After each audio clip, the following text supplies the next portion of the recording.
What is going on, losers? I'm Ronnie with the Local Losers. We're working on the dually today. We got a Watts link in, so we're gonna go ahead and get this thing fitted up. That's the plan, at least. I don't know how far we'll get today.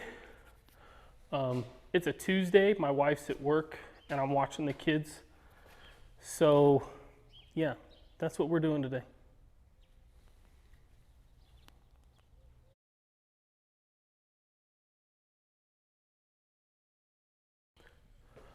What's going on, guys? I just want to let you know that we have stickers for sale. These ones right here. Come on here, let me do this. These ones over here are $5. These ones are $7. Or you can get both for 10. Just reach out to us on Facebook, Instagram, or in the email, and we'll get those sent out to you. We're working on shirts, not sure exactly when those are going to be available, but we're trying to get back into bringing you guys some merchandise. But we're starting with the stickers. So once we get the stickers sold, then we can move on to something else. What else was I going to tell you? Oh, link to the Patreon down below. There's nothing on there right now because nobody's a Patreon, but as things start to develop down there and people start to do whatever they do on that thing, I'll start making some posts. I plan on putting some information, some like build stuff, and not my build stuff, but like how to get to certain horsepower numbers, what's considered reliable. There'll definitely be some posts if you want to talk to me. That'll be probably the best place to do it. And yeah, so that's that. Let's get on with the video. So I got this Watts link from Alex V Metalworks on Instagram. This is his Instagram. He makes all kinds of stuff for square bodies. He actually built the 6-link that's on the truck. It's a bolt-on 6-link. So it uses factory leaf spring hangers in the back, factory leaf spring hangers up front. And like I said, this is his 6-link kit, his cantilever bag kit. He also has a regular 4-link. He sells a panhard bar. The Watts link that we got, I think he sells C-notches and bag mounts and all that kind of good stuff too. But not just for C30s. He sells them for C10s, C20s. He's got you. If you got a square body, he makes the parts you want to lower it. And very, very reasonable on price. I can't tell you what the stuff costs because I've gotten a deal on all of it. I'm not gonna lie, this is kind of sponsored. I wouldn't really say sponsored because it's not free. I do have to pay for it, but I definitely get a discounted price. But his prices are very, very reasonable. And let me show you what you guys get over here. So I already kind of mocked this up together. But here's your pivot system here. It bolts on, which is nice, because if it didn't bolt on, you wouldn't be able to change your diff oil. These are the tabs that weld to the axle. So they go like that, weld into the axle, 2 of them. And then these go to the frame, and these ones go to the frame. You have to, I don't know if this is how they all come or if this is how it came because he knew that I can weld. But here's the collars that go in there. So you got to do that, get everything to length. He gives you nice heim joints here. They are left-hand thread and right-hand thread. So make sure you put left hand on the left-hand side and right hand on the right-hand side. Gives you all the hardware, everything you need. Totally, totally a good deal and worth what you're getting. Originally on this truck, I went with a panhard bar, which you can see in here. It's kind of a mess, but there's a panhard bar down there. And that's what originally I was gonna do, but the more and more I thought about it, I was like, let's just go with a freaking Watts link. It looks better, it's from him, it finishes out the kit. So that's what we bought. So we're gonna go ahead and get that on here. Obviously we gotta cut this bar out, we gotta get the panhard bar out, and then we'll be able to look at putting the Watts link in. So let's get started on cutting all this crap out. All right, so here's the start of it. Got those tabs welded on. got that in. Now we're going to start bolting this thing up and figuring out where the other brackets go. So I guess let's get started on that.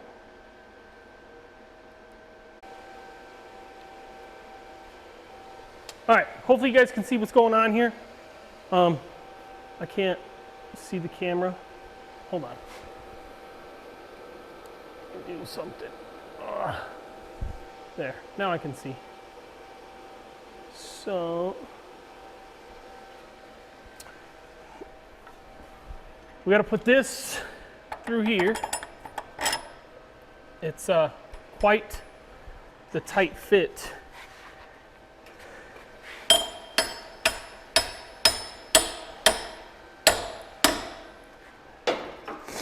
This guy goes on the back, and then the nut. Cool. All right, I got it fixed. Now I can fit the nut on. So the nut goes there, and this one goes up here, like so. Nut.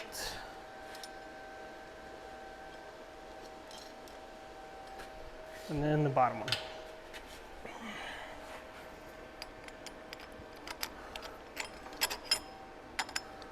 So this has been pretty simple so far, as long as you know how to weld. Everything's been pretty easy. Now we just got to figure out where our brackets are going to go. And I don't know like how important this is. On a pan hard bar, it's pretty important. So I'm going to do a little bit of learning before we go ahead and weld this. I saw some pictures on Alex's Instagram that show the bracket welding to the bottom of the frame down here and going down, and then the other one just welding like right here. So I'm going to look up how to set up a Watts link, and then we'll continue getting those things put on. All right, so here's our mock-up. This bar is shorter than that bar. I want to move this mounting point out, and hopefully we'll be able to even those up. These aren't anywhere near welded, they're just tacked up both sides. The bars are just tacked together. That way I could make sure that everything was traveling right. I didn't realize these were different lengths until after I tacked everything up. But it's looking really good. I'm very happy with it. It looks awesome, it works awesome, it doesn't hit. I can go all the way up, all the way down, no problems. The one thing, like I said, is the bars are different lengths. So I need to fix that. I'll probably end up taking the wheels off. It's real hard to work like in this hole right here. It sucks. And it's even harder to record and work in that hole. So this weekend, in a couple days, Carissa will be off and I'll be off, and we'll come out here and we'll finish this up and we'll get all that on camera. That way you guys can actually see some work getting done, and I can explain a little bit of what I'm doing. And yeah, it should look good. But that's it for today. Next time Carissa's around, we will show you guys how this thing travels, and then we'll fix it and we'll make it all right. Everything the correct lengths and all that good stuff. But yeah, that's what it's going to look like, which I think is awesome. I think it looks great. Welcome back, guys. So what I've already done today, because I did get started, I shortened this rod like we talked about, and then I went ahead and I boxed these guys in. Did this side as well. So they got this brace in there now, should make them super sturdy. But the reason I did this is because now they're square. They're square on the bottom, so when I weld them up, everything will be nice and square. No cattywampusness. Anyways, so that one's bolted on. We're about to bolt this one on. And then we're going to adjust our lengths and weld it up. So, yeah, going pretty good today.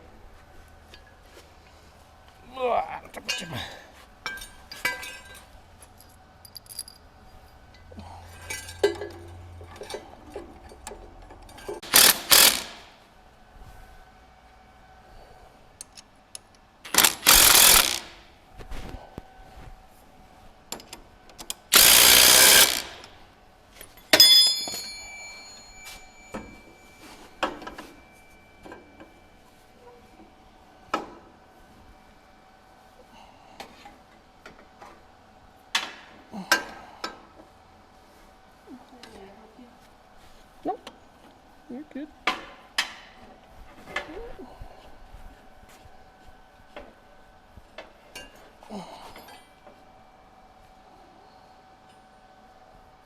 Okay.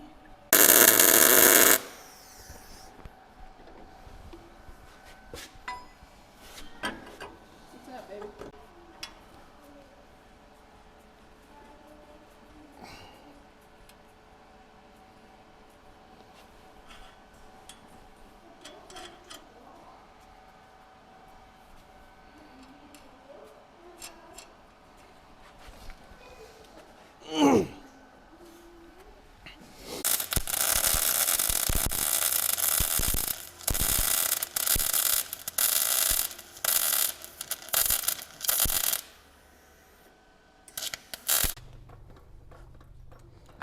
Can you hear me? This kit from him is just amazing. Let me find a tape measure. The travel is ridiculous. This is all the way down, and the truck, I mean, the axle's touching the ground.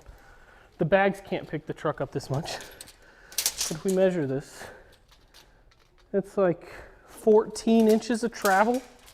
That's a nutso, in my opinion. 14 freaking inches of travel. I've never owned an airbag truck. This is the first one. So maybe that's not that nuts. But here we go. Here's the Watts link working.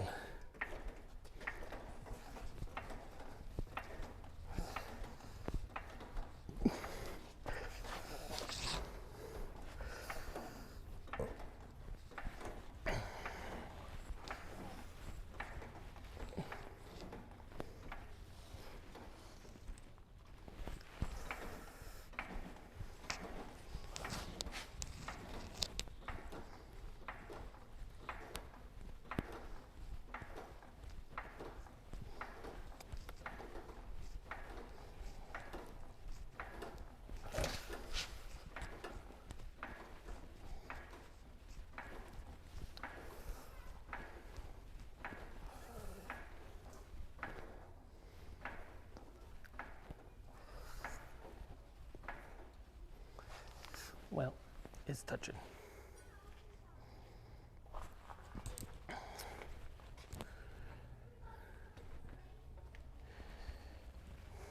The axle isn't straight. We got to center it. It's a little bit to the driver's side more than what it normally is.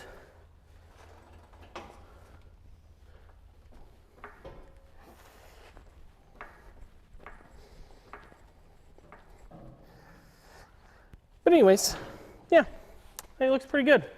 So let's try to adjust it. We should just have to turn this way, I think.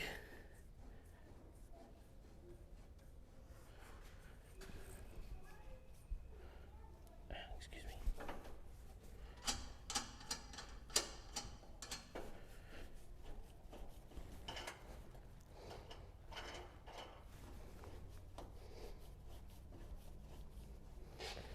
And then if we make this one longer, right, should, yep. Moving that axle over. Okay, now let's continue.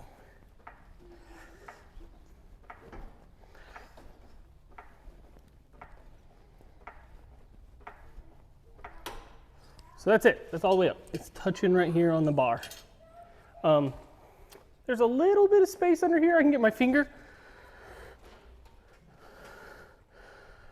But I don't have bump stops, and I need to put in bump stops. So, I mean, I'm pretty stinking happy with that. What? So yeah, that looks good. Now we're going to put in our shocks. These are the factory original shocks. We're going to modify the stock brackets a little bit so they can weld on here like that. They'll be on the front side, and we have shock brackets to go on the bottom coming in today. So yeah, overall, pretty good. I'm happy with the Watts link. We'll see when the shock brackets get here if I'm happy with the shock brackets, but this seems good to me. What is it? Cut on.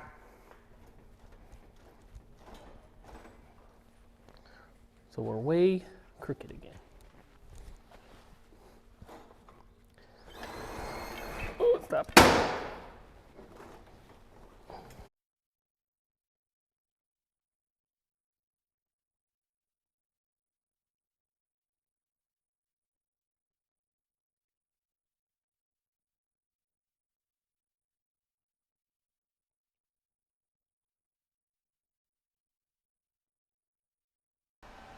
All right, so we did all this off camera, and I apologize a little bit. Carissa didn't want to run the camera, I guess.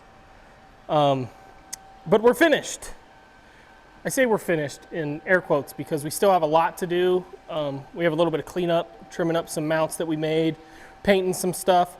But WattsLink is in, and it works flawlessly. Now, one thing that I want to mention when you're building this, because I did it backwards at first, this has to be a Z or a backwards Z. So it needs to come further this way than center. This needs to be canted.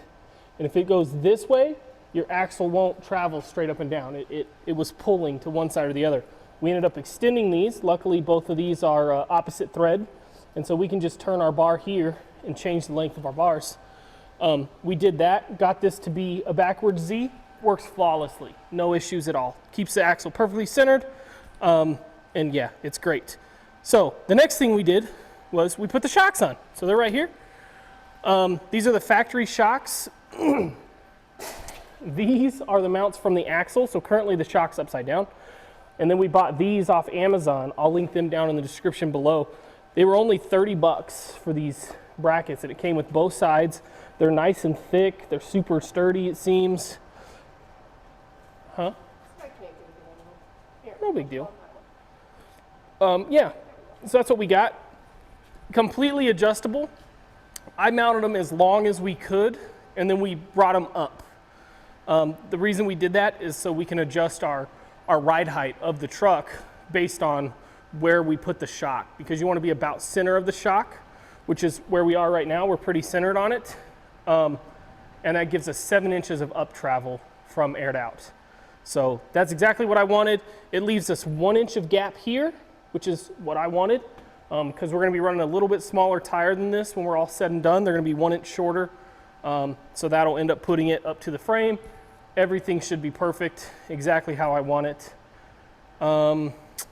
Yeah, so that's this. I do have to cut that cross member up there before we put the bed on, but in the next video we're going to be cutting out the bed to fit over this step notch and getting the bed on the truck. So that's super exciting. We're getting really close to having the rear done on the truck. Once we do that, once the bed's in, we'll get all the air tanks mounted back up. We'll put the sleeper on, and then we're on to the front. So we're really getting somewhere. One thing we do have to do back here is we have to set pinion angle, but I'm not ready to do that yet. Right now it's pinioned pretty high up. I don't know if you can see that. Where's my thing? So if you look at it right now, we're going to turn this on. And we're going to put him there. So what do we got? About 4 degrees of up angle. We want the opposite of that. We want about 2 to 3 degrees of down angle. So our diff's like this. We want it like this, about 2 to 3 degrees. We're on a 4-link, so it's not going to deflect a whole lot. That's the whole reason we put in down pinion angle, is so when you torque on the truck and the axle does this and the truck squats and everything, you don't nose your pinion up into the sky. So you want down angle so that way it kind of levels out. We're on a 4-link, so it's not really going to allow the axle to pivot too much, so it'll basically stay at 2 degrees. So we're going to go with about 3 degrees, and yeah, that should be perfect. This setup is completely adjustable. It has 2 bolts where you can rotate the axle. I don't want to deal with that. We're just going to have it at ride height. We're going to get it where we want it, and then I'm going to tack it in place, and then we'll end up burning it into place later. And then we'll do a little trimming on these brackets. This is Alex's bolt-in kit, but we didn't bolt it in. We just bolted does have bolts in it, but we just use those to align it, and then we welded everything on. So we'll do the same on the axle. We'll get it lined up, and then we'll weld the axle on. But yeah, that's it. Thanks for hanging out. That's how to put in a Watts link. Probably not the right way, but the way that I did it, and it works. And that's how we put in shocks. Probably, again, not the right way, but it's how I did it, and it works. So we'll see you guys next time.